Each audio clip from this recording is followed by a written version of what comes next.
Hello దోస్తుల్, welcome to my channel. ఒక్కసారి try చేసి చూద్దాం. అందరూ ఎలా ఉన్నారండి? బాగున్నారా? నేను కూడా చాలా బాగున్నానండి. అయితే ఇవాళ రెసిపీలోకి వెళ్ళిపోదాము. ఇవాళ అయితే నేను మీకు స్టఫ్డ్ బెండకాయ కర్రీ ఎలా తయారు చేసుకోవాలో చూపించబోతున్నాను. ఒక్కొక్కరు ఒక్కో స్టైల్లో చేస్తుంటారండి ఈ బెండకాయ ఫ్రై. నేనైతే ఎలా తయారు చేసుకుంటాననేది చూపిస్తాను ఇవాళ మీకు. సూపర్గా ఉంటుందండి. మా ఇంట్లో వాళ్ళైతే ఈ బెండకాయ స్టఫ్డ్ కర్రీకి పెద్ద ఫ్యాన్స్ అనమాట. నాకు అంత బాగా చేస్తాను. టేస్ట్ కూడా అద్భుతంగా ఉంటుంది.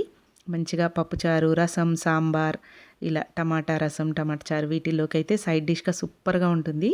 తప్పకుండా మీరు కూడా నేను చూపించినట్టుగా చేసుకొని మీకు ఎలా వచ్చింది ఏంటి అనేది అయితే నా కమెంట్స్లో తెలియజేయండి. అయితే ముందుగా ప్రాసెస్లోకి వెళ్ళిపోదాము. తయారీ విధానం ఏంటి, కావాల్సిన పదార్థాలు ఏంటి అన్నీ చూసేద్దాము. చూడండి, ఇక్కడైతే నేను ఒక పావు కేజీ వరకు బెండకాయలు తీసుకున్నాను. ఇంకా మీ ఇష్టం, మీ ఇంట్లో వాళ్ళు ఎన్ని తింటారు ఏంటి అనే దాన్ని బట్టి మీ ఇష్టం ఉన్నన్ని బెండకాయలు తీసుకోండి. కొంచెం ఓపిక్గా చేసుకోవాలన్నమాట ఈ స్టఫింగ్ అంతా కూడా.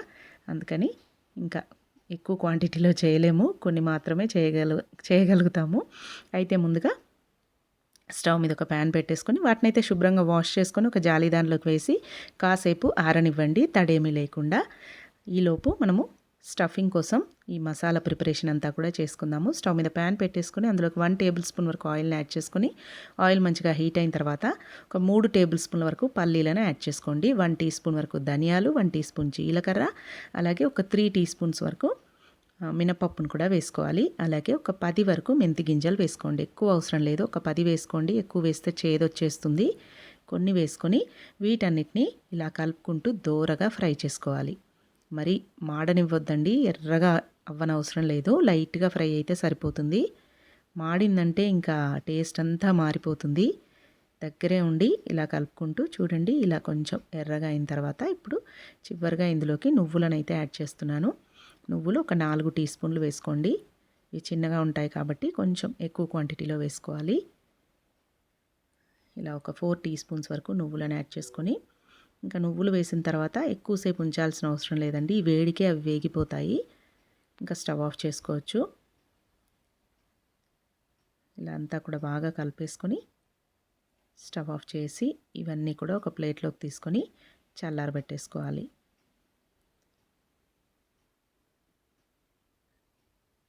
అన్ని ప్లేట్లోకి తీసేసుకొని ఈ చల్లారిన తర్వాత మిక్సీ అయితే పట్టుకోవాలి.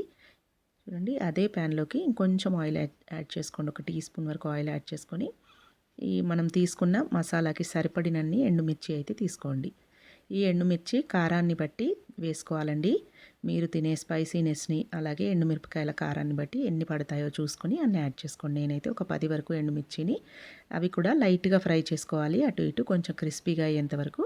ఇంకా వాటిని కూడా చల్లారబెట్టేసుకోవాలి. ఈలోపు చూడండి, బెండకాయలకైతే ఇలా ఘాట్లు పెట్టేసుకోవాలి.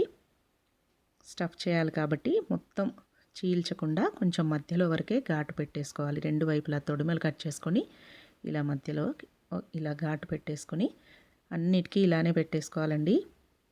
జాగ్రత్తగా పెట్టుకోవాలి. ఇది కొంచెం టైం టేకింగ్ ప్రాసెస్ అండి, కానీ టేస్ట్ మాత్రం అద్భుతంగా ఉంటుంది. నేను కూడా చేయక చాలా రోజులు అయిపోయిందనమాట. మా పాపకి బాక్స్లో ఇలా చేసి పెట్టేదాన్ని అప్పట్లో. ఏంటో చాలా రోజులు అయిపోయింది, పెద్ద పని కదా అని చేయట్లేదు. ఇంకా మా అమ్మాయి గోల చేస్తుంది, అప్పట్లో చేసేదానివి నువ్వు ఎందుకు చేయట్లేదు, మమ్మీ చేయి మమ్మీ ఇవాళైనా అంటే ఇంకా సరేలే మీకు కూడా చూపించినట్టు అవుతుంది కదా అని ఇవాళైతే ఈ రెసిపీ చేస్తున్నాను. చల్లారిన పప్పులన్నీ అలాగే ఎండుమిర్చి అన్నీ కూడా ఒక మిక్సీ జార్లోకి వేసుకొని అందులోకి ఒక 1/2 టీ స్పూన్ వరకు సాల్ట్ వేసుకొని ఒక 10 వెల్లుల్లిపాయ రెబ్బలు పొట్టు తీయకుండానే వేసుకోండి, పర్వాలేదు. అలా వేసుకొని మూత పెట్టేసుకొని ఇలా మెత్తగా పొడి పట్టేసుకోవాలి. మరీ మెత్తగా అవసరం లేదండి, ఇలా అక్కడక్కడ పలుకుల్లాగా తగులుతూ ఉన్నా బాగుంటుంది. ఇలా ఈ పొడిని పట్టేసుకొని మనం ఇది స్టోర్ కూడా చేసుకోవచ్చండి ఎక్కువ రోజులు, ఒక 15 డేస్ వరకు మంచిగా నిలువ కూడా ఉంటుంది. ఈ పొడి అయితే ఎప్పుడు కావాలంటే అప్పుడు ఇలా స్టఫింగ్ చేసేసుకొని ఈజీగా చేసేయచ్చు. ఎక్కువ క్వాంటిటీలో మంచిగా పొడి చేసుకొని బాక్స్లో వేసి పెట్టేసుకోవచ్చు. ఇంకా చూడండి, ఇప్పుడైతే ఈ బెండకాయలోకి ఆ పొడినంతా కూడా జాగ్రత్తగా స్టఫ్ చేసుకోవాలి. చేయితోనైనా స్టఫ్ చేసుకోవచ్చు, లేదంటే చిన్న స్పూన్ తీసుకొనైనా కూడా స్టఫ్ చేసుకోవచ్చు. మనం ఎండుమిర్చి వేసాం కాబట్టి కొంచెం చేతులు మండుతూ ఉంటాయి. జాగ్రత్తగా పెట్టేసుకున్న తర్వాత ఇంకా చేతులు బాగా సోప్ తోటి వాష్ చేసుకోండి. ఇలా అన్నింటికి కూడా లోపల పొట్ట లోపల బెండకాయ పొట్ట లోపల ఈ స్టఫింగ్ అంతా పెట్టేసుకోవాలండి.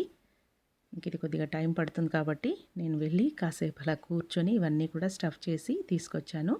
చూడండి ఇలా అన్నింటికి కూడా మంచిగా స్టఫ్ చేసేసుకోవాలి. అలాగే ఒక 2 పచ్చిమిర్చీలు, ఒక 3 రెమ్మల కరివేపాకు అయితే రెడీగా పెట్టేసుకోవాలి.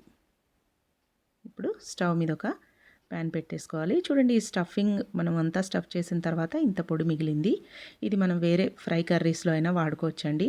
వంకాయ ఫ్రైలో కూడా చివరిగా పొడి చల్లుకున్నారంటే సూపర్గా ఉంటుంది.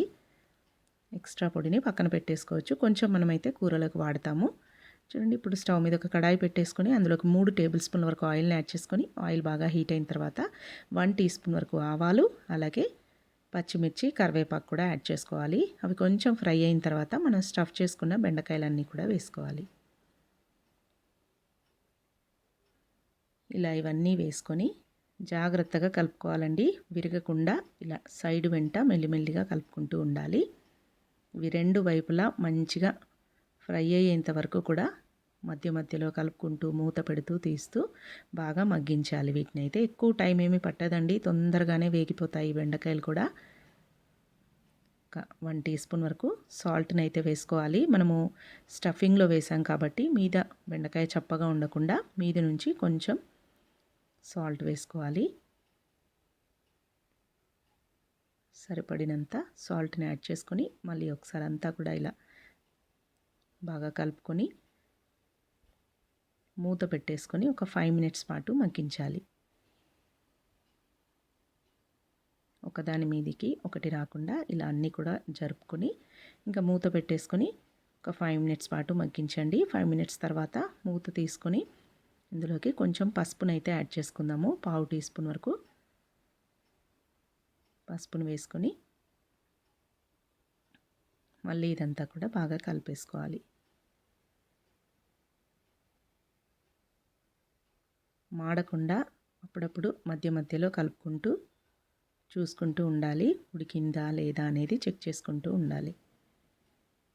మీకు కింద ఏదైనా మాడుతున్నట్టుగా అనిపిస్తే కొంచెం నీళ్లు చిలకరించుకోండి. ఒక 2-3 టేబుల్ స్పూన్ల నీళ్లను ఇలా చిలకరించుకుంటూ మూత పెట్టేసుకోండి. నేనైతే ఇక్కడ నాన్ స్టిక్ ప్యాన్లో చేస్తున్నాను కాబట్టి ఏం మాడట్లేదు.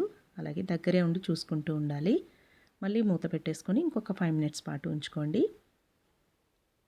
5 మినిట్స్ తర్వాత మూత తీసి అంతా కూడా బాగా కలుపుకొని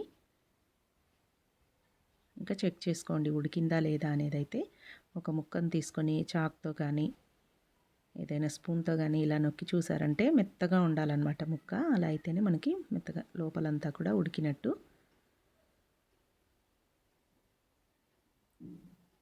దాదాపుగా ఉడికిపోయిందండి.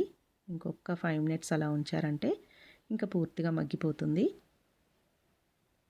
అయితే మనము అన్నంలోకి కలుపుకొని తినడానికి కొంచెం గ్రేవీగా ఉండాలి అనుకుంటే మరి కాస్త పొడిని యాడ్ చేసుకోవచ్చు. ఇంకొక 1 to 2 టేబుల్ స్పూన్స్ వరకు పొడిని వేసుకున్నారంటే కొంచెం గ్రేవీగా కలుపుకొని తినడానికి కూడా బాగుంటుంది. కొంచెం నెయ్యి వేసుకొని ఆ పొడిని ఒక 2-3 బెండకాయలు వేసుకొని కలుపుకొని తిన్నారంటే సూపర్గా ఉంటుందండి. మనకు మిగిలిన పొడి ఉంది కదా, అది ఇంకా లాస్ట్లో ఇలా ఒక 1 నుంచి ఒక 2 టేబుల్ స్పూన్లు వేసుకోండి సరిపోతుంది. బెండకాయలను బట్టి ఆ పొడిని అయితే యాడ్ చేసుకోవాలి. 2 టేబుల్ స్పూన్ల పొడిని వేసుకొని మళ్ళీ ఒకసారి అంతా కూడా బాగా కలిపేసుకొని చివరిగా కొత్తిమీరని చల్లుకున్నారంటే ఇంకా అంతే అండి. టేస్టీ స్టఫ్డ్ బెండకాయ కర్రీ అయితే రెడీ అయిపోతుంది. ఎక్సలెంట్గా ఉంటుందండి. చెప్పాను కదా మా ఇంట్లో వాళ్ళకైతే అందరికీ ఇష్టమని. నేను ఈ ఫ్రై చేస్తుంటే మా పాప వచ్చి అంటుందన్నమాట, ఇవి నాకే సరిపోతాయి కదా మమ్మీ, మీరేం తింటారు మరి అని అడుగుతుందండి. చూడండి అంత ఇష్టం అండి మా పాపకైతే. లంచ్ బాక్స్లో కూడా పిల్లలకి ఇలా చేసి మంచిగా కలిపేసి ఆ బెండకాయలు పెట్టారంటే చాలా ఇష్టంగా తింటారు. తప్పకుండా మీరు నా స్టైల్లో ఒకసారి ఇలా తయారు చేసుకొని చూడండి. టేస్ట్ అయితే అద్భుతంగా ఉంటుంది. నేనైతే ఇవాళ సాంబార్ చేశారండి, ముల్లంగి సాంబార్ అనమాట. ముల్లంగి సాంబార్లోకి బెండకాయ స్టఫ్డ్ ఫ్రై అయితే చేశాను. సూపర్ కాంబినేషన్ కదా, ఎక్సలెంట్గా ఉంది. ఇంట్లో వాళ్ళందరం కూడా కడుపు నిండా తినేసాము. మీరు కూడా ఇలా చేసుకొని మీకు ఎలా వచ్చింది ఏంటి అనేది అయితే నాకు కమెంట్స్లో చెప్పడం మర్చిపోకండి. తప్పకుండా ట్రై చేయాల్సిన రెసిపీ అండి. ట్రై చేసి ఎలా వచ్చింది ఏంటి అనేది అయితే కమెంట్స్లో తెలియజేయండి. మీకు కనుక నచ్చినట్టయితే మా ఛానల్ని సబ్స్క్రైబ్ చేసుకోండి, పక్కనే ఉన్న బెల్ గంటను కొట్టండి. అలాగే కమెంట్, లైక్, షేర్ చేయండి తప్పకుండా. Thanks for watching. Please subscribe to my channel. Thank you.